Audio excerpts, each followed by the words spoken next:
बिस्मिल्लाहिर्रहमानिर्रहीम। अब जो है ना हम decimal representation of irrational number को जो है ना डिस्कशन करेंगे। इसमें अब इसकी टाइप आ जाती है non terminating and non recurring decimal number. अब देखें उसमें भी नॉन टर्मिनेटिंग आया यानी रैशनल नंबर जो थे, और इसमें भी नॉन टर्मिनेटिंग आया है। अब इसमें और उसमें क्या फ़र्क है, बस ये देखना है हमने।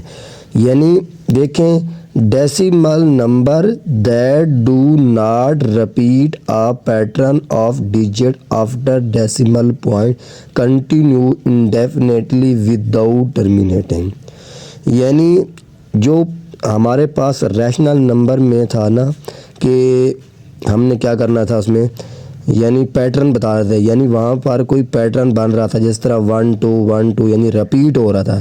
लेकिन इर्रेशनल नंबर में जो है ना नॉन टर्मिनेटिंग में उन्होंने कहा है decimal number that do not repeat a pattern, यानी वो पैटर्न के साथ नहीं होंगे। ठीक है, और फनाइट तो होंगे क्योंकि उसमें भी इनफनाइट था और इसमें भी क्या है इनफनाइट। अब देखें इसकी एग्जांपल देखें, पाई है ना, ये देखिए 3 1 4 1, उसके बाद आपके पास 5 9 2 6 5 3, यानी कोई पैटर्न के साथ रिपीट नहीं हो रहे। यानी अगर मिसाल के तौर पर यहाँ है आपके पास 1 4 है, दोबारा फिर 1 4 1 4 ऐसे आ जाता, फिर इसका मतलब है ये रिपीट पैटर्न के साथ रिपीट हो रहे हैं। ठीक है, वो नंबर जो है ना वो रैशनल नंबर में इंक्लूड होंगे।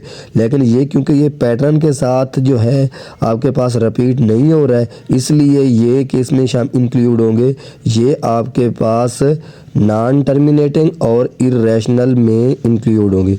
अब जो है ना हमने अभी तक ये पढ़ा है कि पीछे हमने रैशनल नंबर और इर्रेशनल की डेफिनेशन देखी, फिर उनकी टाइप्स को देखा कि किस तरह होता है। तो अब हमें पता चलना चाहिए कि आइडेंटिफिकेशन किस तरह करनी है। आइडेंटिफिकेशन इस तरह करनी है, अगर हमारे पास पॉइंट्स जो है ना एक तो अगर एंड हो जाए पॉइंट्स के बाद तो डेसिमल के बाद, तो फिर तो हम जो है ना वो तो रैशनल में ही हो गए। उसके बाद आते हैं कि अगर यानी रिपीट हो रहे हैं, यानी इंडेफिनेटली हैं, इनफाइनाइट हैं, अगर वो पैटर्न के साथ रिपीट हो रहे हैं तो वो क्या है आपके पास रैशनल नंबर में शामिल है। अगर पैटर्न के साथ जिस तरह ये पैटर्न के साथ जो है ना वो नहीं है, इसलिए ये किस में है, ये इर्रेशनल में है।